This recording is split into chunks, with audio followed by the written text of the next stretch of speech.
নবীজি বলেন, আল্লাহ আলেমদের সিনা থেকে এইভাবে ছৌ মেরে বিদ্যা উঠিয়ে নিবে এমনটা হবে না, আল্লাহ টেনে বিদ্যা নিয়ে নিবে এমনটা হবে না।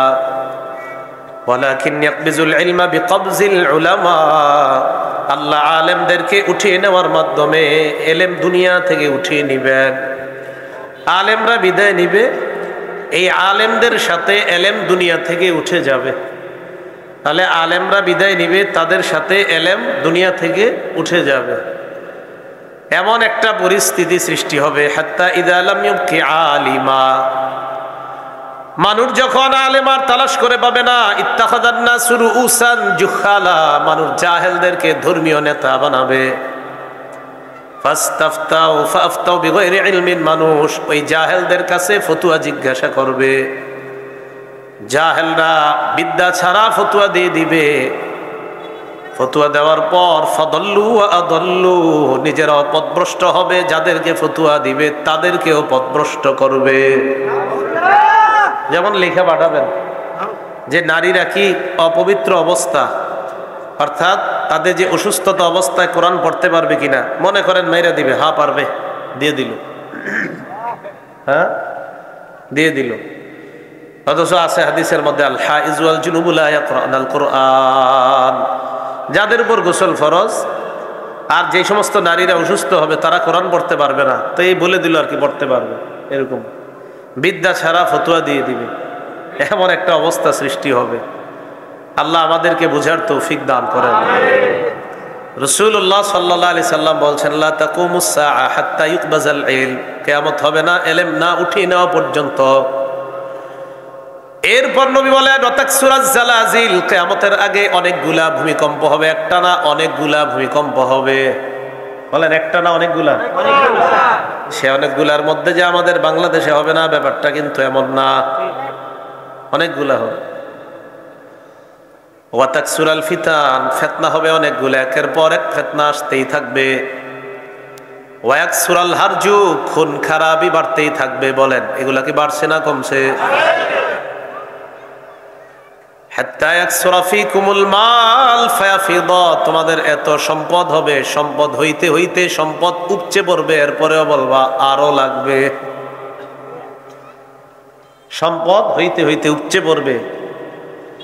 তাহলে কিয়ামত হবে না, এর মধ্যে একটা জানলাম, তাকসুরাজ জালাজিল, ভূমিকম্প অনেকগুলা হবে, ভূমিকম্প অনেকগুলা হবে। তো আমরা ভূমিকম্প জানলাম এক নাম্বার, ভূমিকম্প কিয়ামতের আলামত। তাহলে আসল ভূমিকম্প যেটা হবে তো কিয়ামত হয়ে যাবে যখন ওইটা হবে, আর এটা আলামত। তাহলে তুরস্কে যেটা হয়েছে এটা কি কিয়ামতের আলামত। দুই নাম্বার, ভূমিকম্প হওয়ার অন্যতম একটা কারণ আদম সন্তানের পাপ বেড়ে যাওয়া। কি বেড়ে যাওয়া? পাপ বেড়ে যাওয়া ভূমিকম্পের একটা কারণ। পাপ যত বাড়বে ভূমিকম্প তত বাড়বে। ইবনে মাজাহ 4020 নম্বর হাদিসের বর্ণনা। عن أبي مالك الأشعري رضي الله تعالى عنه قال قال رسول الله صلى الله عليه وسلم, আবু মালিক আশআরী রাদিয়াল্লাহু তাআলা আনহুর বর্ণনা, আল্লাহর রাসূল বলেন, লা ইয়াশরাবান্না নাসুম মিন উম্মতি আল খামরা, আমার উম্মতের একদল মানুষ মদ পান করবে, ইউসাম্মুনাহা বিগাইরি ইসমিহা, এরা মদ পান করবে অন্য নাম দিয়ে, নাম পরিবর্তন করে মদ পান করবে, নাম দিবে এক এক নাম দিবে, আর মদ খাবে বিভিন্ন নাম দিবে। নেশা জাতীয় দ্রব্যের অনেক নাম দিবে, কানাডা ড্রাই, মাস্তুদ, আরো অনেক কিছু নাম দিবে, এই সেই। তো নাম দিয়ে তারা এইগুলা পান করবে। নবীজি বলেন, মাতাল অবস্থায় ইউযাফু আলা রুউসিহিম বিল কাইনাতি ওয়াল মুগান্নিয়াত, এরা মাতাল অবস্থায় থাকবে, তাদের সামনে ঢোল তবলা বাজনা চলবে আর নর্তকীরা নাচানাচি করতে থাকবে। রাসূল বলছে এমন একটা অবস্থা হবে। কবে হবে বলেন তো? আরো ভবিষ্যৎ প্রজন্ম অপেক্ষা করবে হওয়ার, না চলছে? চলছে। রাসূল বলেন, আমার উম্মতের একদল মদ পান করবে অন্য নাম দিয়ে, যখন অন্য নাম দিয়ে মদ পান করবে তখন তাদের সামনে মাতাল অবস্থায় নর্তকীরা নাচানাচি করবে, নাচের তালে তালে এরা মদ খাবে, আর নায়িকা গায়িকারা নাচবে, আর মাদকের ভয়াবহতা এরকম রূপ ধারণ করবে, যেটা আগামী 14 ফেব্রুয়ারিও আমাদের দেশেও হবে। লজ্জা শরম যাদের আছে তারা এই 14 ফেব্রুয়ারি পালন করবে না। যদি লজ্জা শরম না থাকে, ভূমিকম্প থেকে যদি শিক্ষা না নেয়, তাহলে কি করা? পাপ বাড়বে, ভূমিকম্প আসবে। পরে রসুল কি বলে দেখেন, নবীজি বলেন এমন অবস্থা যখন হবে, ফায়াখসিফাল্লাহু বিহিমুল আরদ, এমন অবস্থা হবে এক পর্যায়ে তাদের পাপের মাত্রা এত বাড়বে, ইয়াখসিফুল্লাহু বিহিমুল আরদ, আল্লাহ তাদেরকে জমিনের মধ্যে ধসিয়ে দিবেন। ধসাইছিনি জমিনে, জমিনে ধসিয়ে দিবেন। চোখের পানি রাখতে পারবেন না, কি দৃশ্য! যখন এই দৃশ্যগুলা দেখি আমারও অনেক কিছু বলতে মন চায়, জানি বললে অনেক ট্যাগ লাগবে আমার গায়ে, তাই বলি না। না না, এইখানে না, এটা অন্য ব্যাপার আর কি। এটা বললে আরে আপনারা কি বলবেন, আমার সমজাতীয়রাই আমাকে ফতুয়ায় জড়িত করে ফেলবে যখন বলবো এটা নিয়ে। হ্যাঁ, বলবে তুরস্ক নিয়ে তুমি কথা বললা, সাহস কত বড়, এরকম বলে ফেলতে পারে। হ্যাঁ, তুরস্কের ইতিহাস পড়েন, পড়লে সব বুঝবেন। আল্লাহ পাক রব্বুল আলামিন জমিনের নিচে এদেরকে ধসিয়ে দিবে। আল্লাহ বলছেন, রসুল বলছেন জমিনে, এটা তুরস্ক হোক আর যে দেশ হোক, মোট কথা হলো অপরাধ বাড়বে। তো হতে পারে ওই দেশের অপরাধ বাড়ার কারণে আল্লাহ পাক রব্বুল আলামিন তাদেরকে জমিনের নিচে ধসিয়ে দিবে। ভূমিকম্পের মাধ্যমে পুরা এমন অবস্থা হবে, বিল্ডিং পড়বে, ওই বিল্ডিং সহ আপনি যে মাটির কত নিচে চলে যাবেন নিজেও জানবেন। মাটির কত নিচে এক একজন আছে, হদিস নাই, তালাশ করেই পাচ্ছে না। আর কি হতে পারে, ওয়াজআল মিনহুমুল কিরাদাতা ওয়াল খানাজির, কাউরে আল্লাহ বানর বানাবে আর কাউরে শূকর বানায় দিবে অপরাধের কারণে। ভাই অপরাধ ছেড়ে দেন, আসেন সবাই ভালো হয়ে যায় ইনশাআল্লাহ। এই দেশটা রক্ষার জন্য সবাই ভালো হয়ে যায়, তাহলে এই দেশটা বেঁচে যাবে, এই দেশকে আল্লাহ হেফাজত করবে। আমিন। তাহলে যে অপরাধের কথা রসুল বললেন ভূমিকম্প হওয়ার, এই অপরাধটা কি আমাদের দেশে হবে না চলছে? এই জন্য ভাই উচিত আপনি আপনার বন্ধুকে দাওয়াত দেন যে দেখো 14 ফেব্রুয়ারিকে কেন্দ্র করে এমন অপরাধ করবা না যে অপরাধে আল্লাহ তোমার উপর নারাজ হয়ে আমাদের দেশের নিরপরাধ মানুষগুলোকে আল্লাহ ভূমিকম্প দেয়। এই জাতীয় অপরাধ তোমরা করবা না, তোমাদের কারণে নিরপরাধ মানুষগুলা যেন ভূমিকম্পের নিচে না পড়ে। আল্লাহ আমাদের সকলকে হেফাজত করে। তিরমিজি শরীফ 2211 নম্বর হাদিস। এই হাদিসের মধ্যে রসুল 15টা অপরাধের কথা বলছে, যে এই 15টা অপরাধ যেই দেশে বাড়বে ওই দেশে ভূমিকম্প সহ অনেকগুলা গজব আসবে। কয়টা অপরাধ? 15টা। قال رسول الله صلى الله عليه وسلم, নবীজি বলেন, ইদা তুহিজাল ফাইউ দুআলা, যে দেশের মধ্যে যুদ্ধলব্ধ গনিমতের সম্পদ, এই যুদ্ধলব্ধ সম্পদ গনিমতের যে সম্পদটা, এই সম্পদের মধ্যে যখন খেয়ানত করা হবে, এটার মধ্যে যখন উল্টা পাল্টা করা হবে, এটা একটা অপরাধ। 2 নাম্বার হল আমানাতু মাগনামা, আমানত লুটের মালে পরিণত হবে। যেমন ঢাকার একজন মনে করেন এই পূর্ব নরোত্তমপুর এই এলাকায় আমাকে পাঠাইছে 10 বস্তা চাউল 10টা গরিব ফ্যামিলিতে দেওয়ার জন্য আমারে পাঠাইছে। আমি এই 10 ফ্যামিলিকে আপনাদের স্কুলের সামনে একত্রিত করলাম, করার পর 10 ফ্যামিলিকে আমি চাউল দিছি, ঠিক 2 বস্তা দিছি 10 ফ্যামিলিকে, বাকি রইল কয় বস্তা? এই 8 বস্তা আমি মেরে দিছি। এটা আমার কাছে আমানত ছিল, এই আমানত লুটের মালে পরিণত যখন হবে, এটা দ্বিতীয় অপরাধ। 3 নাম্বার যাকাতু মাগরামা, যাকাতকে জরিমানা মনে করা হবে। যাকাত চাইতে যাবেন, হ্যাঁ আমি কি ঠেকা তোমার যাকাত দিব, জরিমানা মনে করবে। যাকাত দিতেই হবে, এটা ফরজ, কেন দিব, আমার টাকা আমি কেন দিব, এরকম ভাবসাব। 4 নাম্বার তুআল্লিমা লিগাইরিদ্দিন, ধর্ম বিবর্জিত শিক্ষার সয়লাব ঘটবে, প্রচার প্রসার ঘটবে, এটা 4 নাম্বার। 5 নাম্বার আতাআর রাজুলু ইমরাআ, অনুবাদ করব 5 নাম্বার, পুরুষ তার বিবির পূজা করবে, পুরুষ তার বিবির আনুগত্য করবে। 6 নাম্বার আক্কা উম্মা, মায়ের নাফরমানি করবে। 5 নাম্বার বিবির আনুগত্য করবে। 6 নাম্বার মায়ের নাফরমানি করবে। 7 নাম্বার আকসা ওয়া আদনা সাদিকা, বন্ধুদেরকে কাছে টানবে। 8 নাম্বার আকসা আবা, বাবাকে দূরে ঠেলে দিবে। বন্ধুকে কাছে টানবে, বাবাকে দূরে ঠেলে দিবে। কিরে বাবা এখনো ঘুমাস না কেন, রাত 12টা বাজছে। আব্বা আপনি এই যুগের মানুষ না, এত কিছু বুঝতেন না, ঘুমান যান। বন্ধুদেরকে নিয়ে আড্ডাবাজি করবে রুমে, তো বুড়া মানুষ 60 বছর বয়স এসে বলবে কিরে ঘুমাবি না, এত রাত হয়ে গেছে। আব্বা আপনি এই যুগের মানুষ না, আপনি এত কিছু বুঝতেন না, যান আপনি ঘুমান, আপনি খুব বুঝছেন, উনি ঠিকটা বুঝছে, আপনি উল্টাটা বুঝছেন। বন্ধুদেরকে কাছে টানবে। 8 নাম্বার বাপরে দূরে ঠেলে দিবে। 9 নাম্বার ওয়াজহারাতিল আসওয়াতু ফিল মাসাজিদ, মসজিদের মধ্যে আওয়াজ বাড়বে, হট্টগোল বাড়বে। সভাপতি সাহেব, সেক্রেটারি সাহেব বউয়ের সাথে না পাইরা ইমাম মুয়াজ্জিনকে ঝাড়ি মারবে। এরকম হবে আর কি, জানি না এই এলাকা হয় কিনা, হবে যদি হয়। তো এটা হলো 9 নাম্বার, হট্টগোল, মসজিদে আইসা আওয়াজ বাড়বে। 10 নাম্বার ওয়াসাদাল কাবিলা তাফাসিকুহুম, গোত্রের নেতা হবে সবচেয়ে পাপাচার ব্যক্তি। 11 নাম্বার ওয়াকানা জাইমুল কওমি আরজালাহুম, এই যে এলাকায় এলাকায় দরবার টরবার করবে, এদের নেতা হবে সবচেয়ে নিকৃষ্ট মানুষ। বেচারার জমিন, এর জমিন উনি পাবে কিমনে জানি, রাতের বেলা আমারে পড়ায় টড়ায় রাজি করে লাইছে, পরের দিন গিয়া জমিনটা সেই পাবে।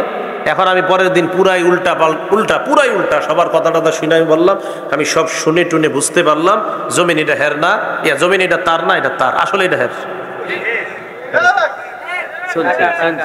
চলছে কিনা আমি তো জানি না, নবী বলছে যদি হয়, নবীজি বলছে যদি হয়, বাকি হচ্ছে কিনা এটা এলাকা যা থাকে না আপনারা ভালো জানেন। রসুল বলছেন যদি এগুলা হয়। এগুলো 11 নাম্বার। বললাম না আমরা সবাই ভালো হয়ে যাই, চলেন, কারণ এগুলা যদি হয় তো গজব আসবে। তো রসুল তো বলে দিয়েছেন উম্মত আমি তোমাদেরকে বলে দিচ্ছি এগুলা হলে গজব আসবে, এগুলা তোমরা হয়েও না, এগুলা করবা না, এগুলা থেকে বেঁচে থাকো। এগুলো 11 নাম্বার। 12 নাম্বার উকরিমার রাজুলুমা খাফাতা শাররিহি, মানুষ মানুষকে সম্মান করবে শ্রদ্ধা থেকে না, তার জুলুম থেকে, তার অনিষ্টতা থেকে বাঁচার জন্য। এটা 12 নাম্বার। মেয়েটা স্কুলে যায় তো টেনশনে থাকে, মোটরসাইকেল নিয়ে 5-7 জন ডেইলি মোস্তানি করে, তো বেচারা টেনশনে থাকে, আরে এগুলারে সালাম দেয়। একক তো নামাজও পড়ে না, তো হাজির সাহেব একটার জায়গায় কয়েকটা সালাম দেয়, কোন নিয়তে? আমার মেয়েটারা যেন ডিস্টার্ব না করে। এটা কি শ্রদ্ধার সালাম নাকি এটা তার অনিষ্টতা থেকে বাঁচার সালাম? বাঁচার সালাম। এটা 12। 13 নাম্বার ওয়াজহারাতিল কাইনাতু ওয়াল মাআজিফ, ঢোল তবলা বাড়বে, নায়িকা গায়িকার সংখ্যা বাড়তে থাকবে, ঢোল তবলা বাড়তে থাকবে। শুধু বাড়বে এমন না, মাইকের সামনে বইসা বলবে ঢোল তবলা যে হারামিরা হুজুররা কই পাইলো। বাড়বে এমন না, এটাও বলবে যে হুজুরের পাইছো কই, এরকম। যে গান বাদ্য বলবে, গান বাদ্য এগুলা হারামিটা এরকম পাইছে কই, এরকম বলবে। আসেন সবাই ভালো হয়ে যায়, এগুলা বললেন না, সবাই ভালো হয়ে যায়, দেশটা বাঁচাই, দেশকে আল্লাহ যেন হেফাজত করে, চলেন সবাই ভালো হয়ে যায়। এটা 13 নাম্বার। 14 নাম্বার শরীবাতিল খুমুর, মদ পান বেড়ে যাবে, মাদকের জয় জয়কার অবস্থা হবে। এই মাদক দ্বারা উদ্দেশ্য শুধুমাত্র মদ পান এমনটা না, চিপা চুপা যারা আপনারা গাঁজা খান, এটাও মাদকের। গাঁজা চিনেন নি এলাকাবাসী? চিনেন যে আমি ভালো করে জানি। শরীবাতিল খুমুর 14 নাম্বার, মাদকের জয় জয়কার অবস্থা হবে, মদ পান বেড়ে যাবে। 15 নাম্বার লানা আখিরু হাযিহিল উম্মাহ আউওয়ালাহা, এই উম্মতের শেষ জামানার মানুষগুলা আগের জামানার মানুষদেরকে গালি দিবে, বলবে ইমাম আবু হানিফা কি বুঝে, আমি সব বুঝি, এরকম বলবে। জি জি, ইমাম মালিক কি বুঝে, আমি বুঝি। ইমাম আবু হানিফা কি বুঝছে, ইমাম মালিক, ইমাম শাফি, ইমাম আহমদ ইবনে হাম্বল কি বুঝছে, আব্দুল্লাহ ইবনে মাসউদ এই হাদিস বুঝে নাই, আমি বুঝছি, এরকম বলবে। রাসূল বলছে শেষ জামানার লোকেরা আগের জামানার লোকদেরকে গালি দিবে, অভিশাপ দিবে। এই 15টা অপরাধ যখন হয়, নবী বলেন যখন হয়, ফালইয়ারতাকিবু ইনদা যালিকা রিহান হামরা,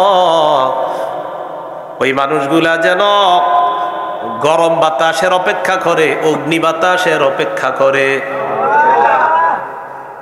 10 বছর 15 বছর আগেও আমাদের কৃষকরা খেজুর গাছের নিচে বাতাসে যে আরামের ঘুমটা দিত, এখন আর ওই আরামের বাতাসটা পাওয়া যায় না।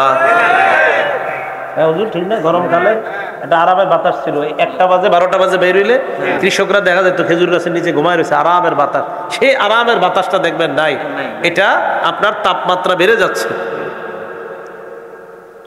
এরপরে কি করে দেখেন, ওয়াজাল জালা, ভূমিকম্প ভারতে থাকবে। ওয়াজাল জালা, এই যে এসে পড়ছে ওয়াজাল জালা।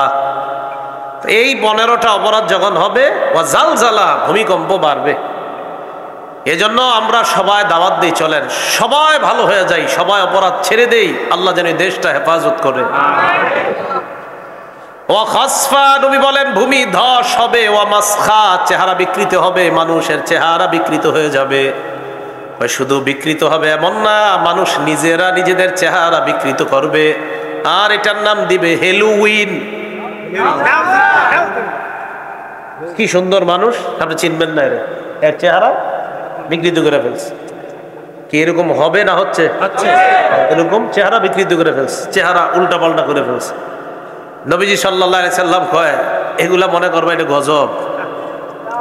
এরপরে যেটা বলছে এটা তো অবাক হয়ে যাবে, আয়াতিন তাতাবা, শোনো তোমরা একের পর এক ফিতনা আসতেই থাকবে, পরীক্ষা আসতেই থাকবে, বিপদ আসতেই থাকবে, যখন তোমাদের এই অপরাধের মাত্রাগুলা বাড়বে। নবী বলেন কেমন জানুনি, কা নিজামিন বাল কুতিয়া সিলকুহু ফাতাতাবা। তাসবিহ আছে নি কারো পকেটে? স্টেজে দেন দেন হুজুর। কা নিজামিন বালিন কুতিয়া সিলকুহু ফাতাতাবা। এই যে দেখেন, এই রশিটা যদি এই জায়গায় ছেড়ে দেই, তাসবির দানা কি একটা পড়বে না সব? নবী বলেন একটা পুরাতন পুতির মালার সুতা যদি তুমি কেটে দাও, এই পুঁতিগুলা যেমন একের পর এক পড়তেই থাকবে, তেমনি ভাবে তোমাদের উপর একের পর এক গজব আসতে থাকবে। কানিজামিন বালিন কুতিয়া সিলকুহু ফাতাতাবা, পুরাতন পুতির মালার মতো এই পুতির মালাটা যদি কেটে দেওয়া হয়, একটা মালার পুঁতি একটা পড়বে না, সবগুলা পুঁতি একের পর এক যেমন পড়বে।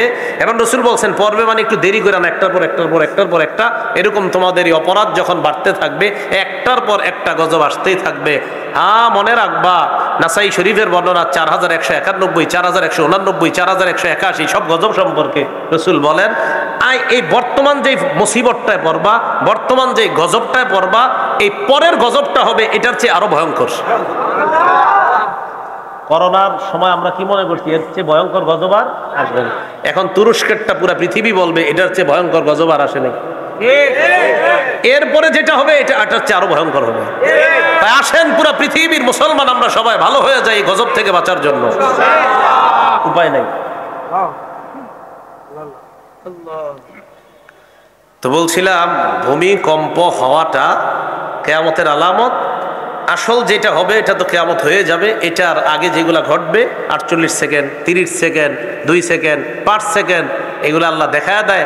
দেখো আমি এই সামান্য একটা নাড়া দিলে তোমাদের সব গতি বন্ধ হয়ে যায়, যখন একটা নাড়া দিব পুরা দুনিয়াকে, সেদিন তোমাদের অবস্থাটা হবে কি। তো এটাই আল্লাহ বলেন, ইদা জুলজিলাতিল আরদু জিলজালাহা, প্রচন্ড কম্পনে যখন জমিন প্রকম্পিত হবে, ওয়া আখরাজাতিল আরদু আসকালাহা, জমিন তার বোঝা বের করে দিবে। জমিনের বোঝা কারা? আলকাত মা ফিহা মিনাল মাউতা, জমিনের নিচে যত মৃত আছে যারা, সবাইকে কিয়ামতের ময়দানে জমিন বের করে দিবে। যা সব ডেরে উঠাবে, উঠো, এই মাউতাদেরকে বের করে দিবে। এরা আমার বোঝা, এটা জমিনের বোঝা, এগুলারে বের করে দিবে। তো এইগুলারে যখন বের করবে, এটার সাথে আরো কি বের করবে জানেন? খনিজ পদার্থ আছে না, স্বর্ণ রূপা যত, এই স্বর্ণ রূপাগুলার ব্যাপারে রাসূল কি বলে দেখেন, তিরমিজি শরীফের 2208 নম্বর হাদিস, 2208। قال رسول الله صلى الله عليه وسلم নবীজি বলেন তাকিউল আরদু আফলাজা কাবিদিহা আমসালাল উসতানি মিনাদ যাহাবি ওয়াল ফিদ্দা। নবীজি বলেন, শোনো তোমরা, যেদিন জমিন তার ভিতরের স্বর্ণ এবং রূপার স্তূপগুলাকে কলিজার টুকরার মতো বমি করে ফেলে দিবে। কি করে? বমি করে। কি করে ফেলে দিবে? বমি করে। তাকি বমি করে ফেলে দিবে। একটু চিন্তা করেন, স্বর্ণ রূপা যা আছে সব ফেলে দিবে বমি করে। ফেলে দেওয়ার পর কি হবে? নবীজি বলেন ফায়াজি উসারিক, চোর আসবে কিয়ামতের ময়দানে। চোর আসবে, আসার পর ফায়াকুলু বলবে ফি মিসলি হাদা কুতিয়াত ইয়াদি, এই স্বর্ণ রূপার কারণে আমার হাতটা কাটা হয়েছে, এই স্বর্ণ রূপা চুরি করার কারণে আমার হাত কাটা হয়েছে। আজকে জমিন এটা বমি করে ফেলে দিল। ছি ছি, আমি কি জিনিস চুরি করছিলাম। চোর চোর বলবে। ফায়াজিউল কাতিলু, হত্যাকারী আসবে, আসার পর ফায়াকুলু বলবে ফি হাদা কাতালতু, এই স্বর্ণ রূপার জন্য আমি কত মানুষ হত্যা করলাম। ছি, এগুলোর জন্য জমিন বমি করে ফেলাই দিছে, এই বমির জন্য আমি মানুষ হত্যা করলাম।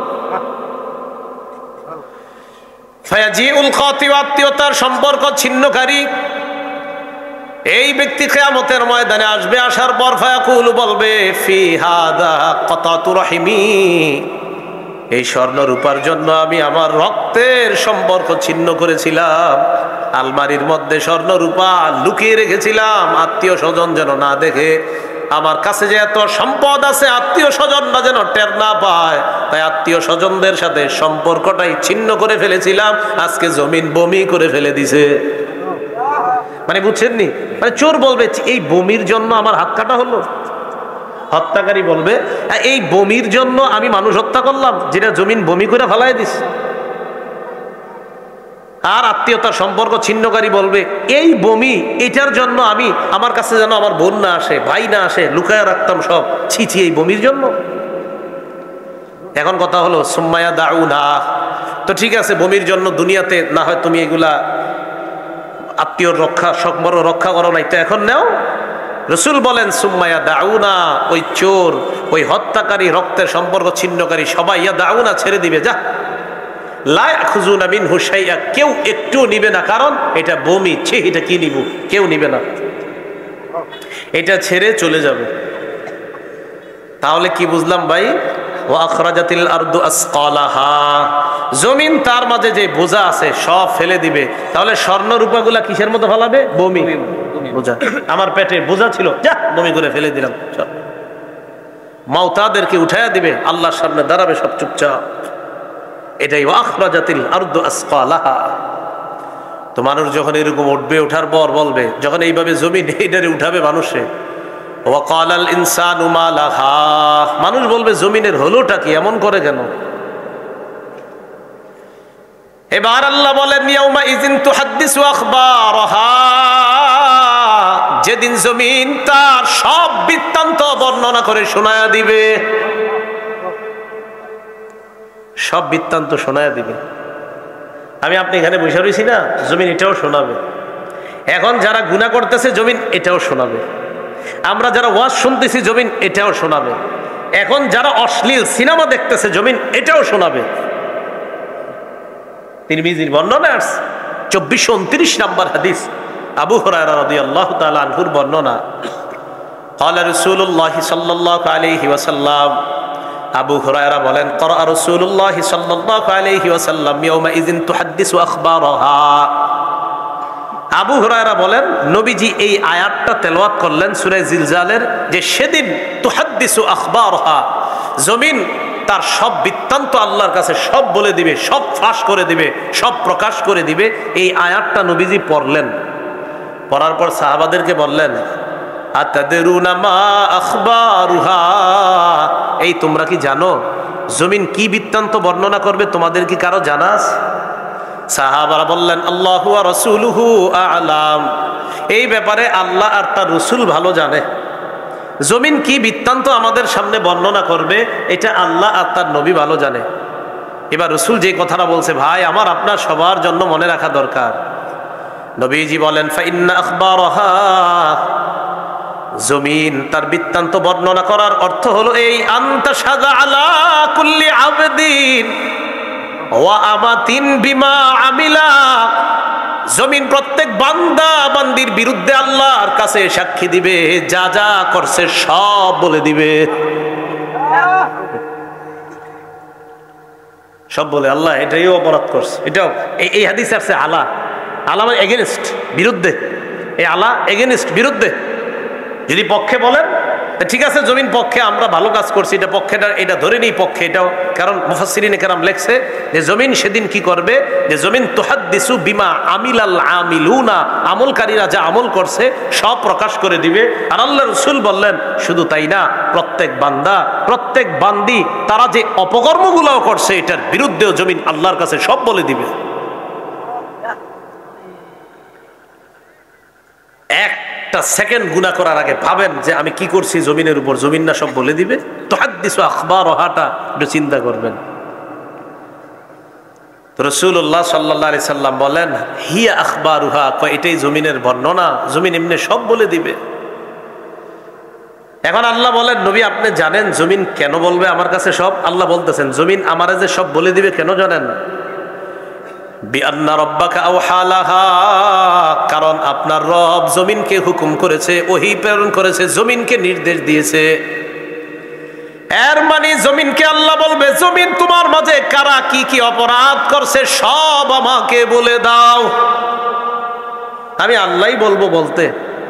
রাসূল বলেন আনতাশহাদা আলা কুল্লি আবদিন ওয়া আমাতিন বিমা আমিলা আলা জহরিহা, জহরুন মানে জমিনের পিঠ, এই জমিনের উপরে যারা চইলা, পুরুষ হন নারী হন, জমিনের পিঠে যারা চলছেন, যা যা করছেন রাসূল কয় সব বলে দিবে, জমিন সব সাক্ষী দিয়ে দিবে। কেন দিবে বলেন তো? জমিনকে কে বলবে এগুলা বলতে? আল্লাহ। বিআন্না রাব্বাকা আওহা লাহা, কেননা আপনার রব জমিনকে হুকুম করেছে যে জমিন আমারে সব বলে দিবা তুমি। এটা বলার পর আল্লাহ বলেন ইয়াউমা ইযি ইয়াসদুরুন নাসু আশতাতাল লিউরাউ আমালাহুম, সেদিন মানুষগুলা বিক্ষিপ্তভাবে বের হয়ে আসবে। জমিন তো বের করে দিবে, জমিন তো বের করে দিবে, তখন বিক্ষিপ্তভাবে এদিক থেকে সেদিক থেকে বের হয়ে আসবে। কেন? লিউরাউ আমালাহুম, যেন তাদেরকে তাদের কৃত কর্ম দেখিয়ে দেওয়া হয়, তাদের আমলগুলা যেন দেখিয়ে দেওয়া হয়। এবার আল্লাহ কি বলে দেখেন, ফামাইয়ামাল মিসকালা যাররাতিন খায়রান ইয়ারাহ, যেই ব্যক্তি অনু পরিমাণ নেক আমল করবে এটাও সে দেখবে। সরিষা পরিমাণ নেক আমল যদি কেউ করে এটাও সে দেখবে। এই জন্য রাসূলুল্লাহ সাল্লাল্লাহু আলাইহি সাল্লাম বলেন লা তাহকিরান্না মিনাল মা'রুফি শাইআ, তোমরা ভালো কোনো কাজকে ছোট মনে করবা না। ওয়ালাউ আন তালকা আখাকা বিওয়াজহিন তালাক, তুমি তোমার ভাইয়ের সাথে হাসি মুখে তাকাইলা, এই যে হাসি মুখে তোমার কোনো ভাইয়ের দিকে তাকাইলা, এই আমলটাকেও তুমি ছোট মনে করবা না, এটাও কিয়ামতের ময়দানে তোমাকে দেখানো হবে। মিসকালা যাররাতিন খায়রান ইয়ারাহ, অনুপরিমাণ ভালো আমল করবা, ইয়ারাহ সেটা দেখবে। সহিহ বুখারীর বর্ণনা 2860 নম্বর হাদিস। এই হাদিসের মধ্যে আসছে ক্বালা রাসূলুল্লাহ সাল্লাল্লাহু আলাইহি ওয়াসাল্লাম, নবীজি বলেন আল খাইলু লিসালাসা, ঘোড়া তিন ব্যক্তির জন্য তিন রকম। কি বললাম বলেন তো? ঘোড়া তিন রকম। এর মানে ঘোড়া যে পালে, ঘোড়া যে লালন পালন করে, এরকম তিন ব্যক্তি ঘোড়া পালে, এই তিন ব্যক্তির ঘোড়া পালনের তিনটা বিষয় রয়ে যাবে, তিনটা দিক হবে। মনে করেন তিনজন লোক ঘোড়া পালে, রসুল কয় এ একটা কারণে পালে, এ আরেক কারণে পালে, সে আরেক কারণে। রসুল বলেন এই তিন ব্যক্তির মধ্যে লি রাজুলিন আজরুন, একজন ঘোড়া পালার কারণে সওয়াব পাবে। অলি রজুলিন সিত্রুন, আরেকজন ঘোড়া পালার কারণে গুনাহ মাফ হবে, জাহান্নামের আগুন থেকে বাঁচতে পারবে। ওয়া আলা রজুলিন ভিজরুন, আরেকজন ঘোড়া পালার কারণে গুনাহ হবে।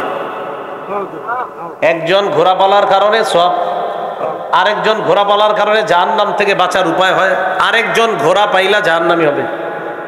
এটাই বলছেন রসুল। ক্বালা রাসূলুল্লাহ সাল্লাল্লাহু আলাইহি ওয়াসাল্লাম, নবীজি বলেন আল খাইলু লিসালাসা, ঘোড়া তিনজনের, তিন রকমের। লিরাজুলিন আজরুন, এক ব্যক্তির জন্য ঘোড়ার পারার কারণে পুরস্কার। ওয়ালি রাজুলিন সিত্রুন, আরেকজন ঘোড়া পালার কারণে জাহান্নাম থেকে প্রতিবন্ধক হয়ে যাবে। ওয়ালা রাজুলিন বিজরুন, আরেকজন ঘোড়া পালার কারণে তার গুনাহ হবে। মন দিয়ে শুনেন, তাহলে সওয়াব হবে কার? নবীজি বলেন ফাআম্মাল্লাযী লাহু আজরুন, যার সওয়াব হবে ফারাজুলুন রাবাতাহা ফি সাবিলিল্লাহ, যে ব্যক্তির সওয়াব হবে সে হলো ওই ব্যক্তি যে ঘোড়াটা আল্লাহর রাস্তায় বেঁধে রাখে। সুবহানাল্লাহ, জিহাদের ময়দানে বেঁধে রাখছে, এটা একটা হইতে পারে। আর একটা হলো এই ঘোড়াটারে সে আল্লাহর রাস্তায় ব্যবহারের জন্য এটা পালতেছে, এটাও হতে পারে। তো এটাই আল্লাহর রাস্তায় প্রতিপালন করতেছে ঘোড়াটাকে। এখন বাইদা রাখার কারণে আপনারা যারা গরু রাখেন, মন দিয়ে বুঝবেন, গরু রাখেন যারা, এটা গরু রাখেন যারা, দেখেন খুঁটা, গরুর রশিটা বাইদা একটা জায়গায় খুঁটা বসায় দেয় না? আচ্ছা, এখন মনে হয় মানুষ গরুও পালে না, আগে দেখতাম আমরা এক জায়গায় খুঁটাটা এইভাবে দিয়ে রাখে, লম্বা রশিটা যতটুকু আছে ততটুকু গরু ঘুরে ঘুরে ঘাস খাবে, এর ওদিকে যেতে পারবে না। কথাটা বুঝে আসছে? নবীজি বলেন এক ব্যক্তি আল্লাহর রাস্তায় ঘোড়া বেঁধে রাখে, ফাআতালা ফি মারজিন আও রাউদাতিন, ঘোড়াটাকে লম্বা একটা রশি দিয়ে একটা মাঠের মধ্যে বেঁধে খুঁটির মধ্যে আটকায় রাখে। আটকায় রাখার পর এবার ঘোড়াটা চারদিকে ঘুরে ঘুরে ঘাস খাবে বা যার তার খাদ্য খাবে। রাসূলুল্লাহ সাল্লাল্লাহু আলাইহি সাল্লাম বলেন মা আসাবাত ফি তিয়ালিহা জালিকা, এই লম্বা রশিটা যতটুকু আছে, ঘোড়াটা যতটুকু ঘুরবে, এই ঘুরে ঘুরে যে ঘাস খাচ্ছে, কানাত লাহু হাসানাত, এই লম্বা রশি পর্যন্ত যে বারবার ঘুরছে আর ঘাস খাচ্ছে, এই পরিমাণ সওয়াব আল্লাহ তার আমলনামায় দিয়ে দিবেন। ওই ঘোড়ার ওলার আমলনামায়। এখন ঘটনাচক্রে আপনার এই খুঁটি থেকে রশি ছুটে গেছে, গরু ছুটিনি মাঝে মাঝে? রাসূলুল্লাহ সাল্লাল্লাহু আলাইহি সাল্লাম বলেন লাউ আন্নাহা কাতাআত তিয়ালাহা, ঘোড়া যদি তার রশির বাঁধনটা ছিঁড়ে ফেলে, ছিঁড়ে ফেলার পর ফাস্তান্নাত শারাফান আও শারাফাইন, রশি থেকে বাঁধন ছিঁড়ে ফেলার পর ঘোড়া যদি একটা টিলা অথবা দুই টিলা অতিক্রম করে চলে যায়, লাফায় লাফায় এক টিলা বা দুই টিলা অতিক্রম করে যায়, মাঝে লাদাইছে, মানে গোবর যেটা বলি আর কি আমরা, অর্থাৎ গোবর যেটা হয় এরকম গোবরও পড়ছে মাঝে মাঝে। নবীজি বলেন কানাত আরওয়াসুহা ওয়া আসারুহা লাহু হাসানাত, এই যে ঘোড়া ছুটে যাওয়ার কারণে এক টিলা দুই টিলা অতিক্রম করলো, ঘোড়া এই পরিমাণের মধ্যে যে লাদাইছে এবং ঘোড়া যতটা পা অতিক্রম করছে, লাদানো এবং ওই পা ফালানোরও সওয়াব আল্লাহ তাকে দান করবে।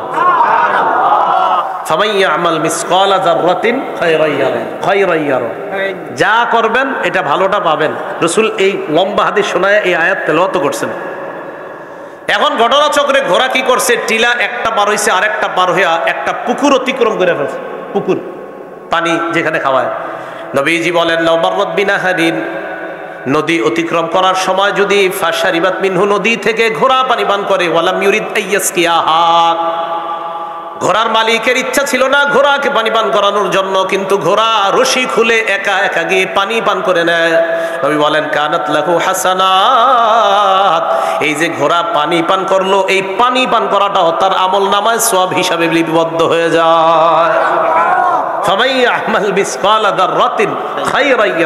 এই খয়রনটা কিয়ামতের ময়দানে ইয়ারা, সে দেখতে পাবে যে ঘোড়ার লাদা, ঘোড়া পানি পান করছে, ঘোড়ার টিলা অতিক্রম করছে। আল্লাহু আকবার, এই কারণেও আল্লাহ আমাদের সওয়াব দান করছে, এটা কিয়ামতের ময়দানে ওই বান্দা দেখতে পাবে। তাহলে হলো এক নাম্বার ঘোড়া, এই ঘোড়া পালার কারণে সওয়াব। দুই নাম্বার হুয়া রাজুলুন রাবাতাহা তাগান্নিয়ান ওয়া সিতরান ওয়া তাআফফুফান, আরেক ব্যক্তি ঘোড়া পালে এই কারণে যেন মানুষের কাছে হাত পাততে না হয়, মানুষের কাছে হাত পাততে না হয়, তাই ঘোড়া পালে।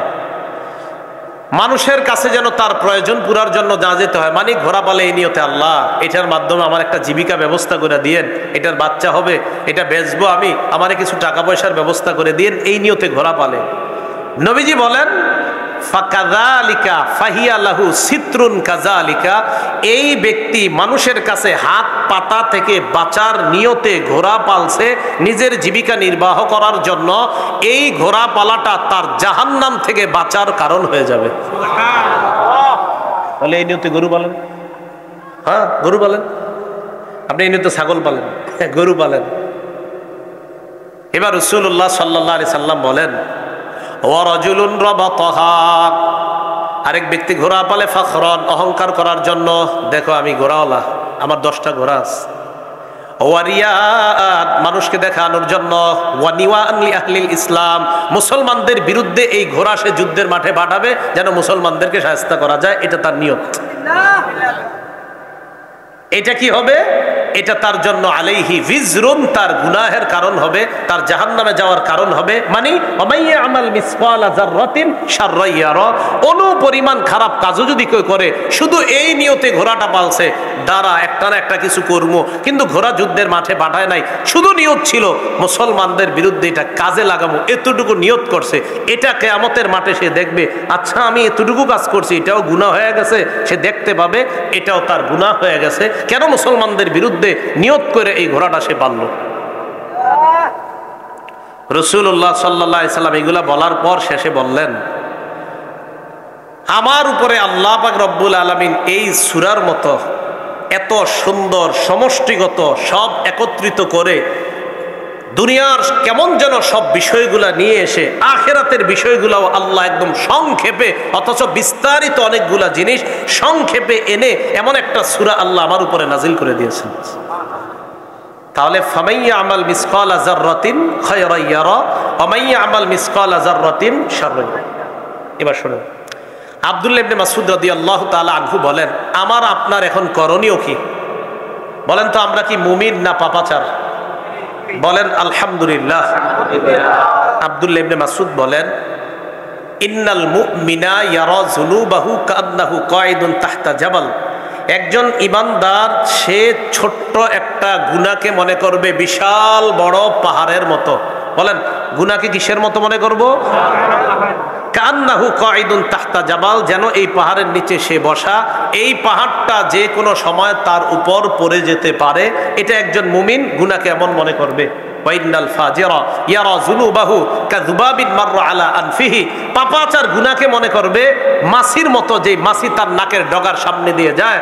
এজন্য মুসলমান 14ই ফেব্রুয়ারিকে কেন্দ্র করে না, শুধু আজকে থেকে আমরা নিয়ত করব, ছোট্ট কোনো গুনাহ ঈমানদারের কাছে মনে হবে একটা পাহাড়ের মতো, আর পাপাচার যারা তাদের কাছে মনে হবে না মাছি, এটা কোনো ব্যাপার না। আরে মানলে কি হবে আর না মানলে কি হবে? আল্লাহ রাসূল কয় তো ভূমিকম্পের জন্য অপেক্ষা করো। তাহলে গুনাহের কারণে ভূমিকম্প হয়, এই বিষয়টা আমরা বুঝতে পারলাম। আল্লাহ পাক রব্বুল আলামিন আমাদের সকলকে সূরা জিলজাল থেকে যে বিষয়গুলো বুঝলাম, জানলাম যে সূরা জিলজালের শিক্ষা আসল কিয়ামত যখন হবে তখন একদম পুরা সব শেষ হয়ে যাবে, ওই কম্পনে আল্লাহ সব শেষ করে দিবে। এর আগে যেগুলো হবে এগুলো হবে কিয়ামতের আলামত। আল্লাহ আমাদের সকলকে পাপাচার থেকে বেঁচে আমরা যেন আখিরাতের প্রস্তুতি নিতে পারি, এবং দুনিয়াতে থেকে যেন আমরা পাপাচার করে যেন নিরীহ মানুষের ক্ষতির কারণ না হই। আল্লাহ আমাদেরকে তৌফিক দান করেন। কি ব্যাপার ইউটিউব ভাইয়েরা, আপনারা বন্ধ করে ফেলছেন? কোন অন্য কোথাও যাবেন নাকি? হ্যাঁ, দেখে আমি চিনে রাখি কারা কারা। এদেরকে তো আমি কোথাও ভিডিও করতে দিব না যদি এখান থেকে কেউ যায়। আপনারা টেনশন করেন না। এখানে আপনারা উঠাউঠি করছেন কেন? আপনারা শয়তান, শোনেন শোনেন, শয়তান আমার একটা বয়ান আছে, দেখবেন শয়তানের প্রধান 14টি মিশন। কয়টি? এর মধ্যে 11 নম্বর শয়তানের মিশন হলো ইবাদতে বিঘ্নতা সৃষ্টি করা। সহিহ মুসলিমের 2203 নম্বর হাদিসে আছে যে শয়তানের 11 নম্বর মিশন হলো ইবাদতে বিঘ্নতা সৃষ্টি করা। সহিহ বুখারী 6407, সহিহ বুখারী 6408 নম্বর, এই 2 হাদিসে আছে। এখানে যারা বসছেন আপনাদের পুরা মজলিসটা একদম চারপাশ থেকে ফেরেশতারা বেষ্টন করে আল্লাহর আসমান পর্যন্ত চলে গেছে। এখন আপনারা কি চান এই ফেরেশতাদের বেষ্টনী থেকে সরে যেতে? কারা কারা চান না? 2 হাত তুলা সবাই দেখান। সবাই তো হাত তুলছেন। তো উঠার পরে যদি উঠেন তাহলে তো ওয়াদা খেলাফ হবে। হাত তোলেন, 2 হাত তোলেন সবাই। মানে যেটা উঠাবেন না বোঝা যাবে আপনি ফেরেশতার বেষ্টনীতে থাকতে চান না। হ্যাঁ, হাত উঠান, হাত উঠান।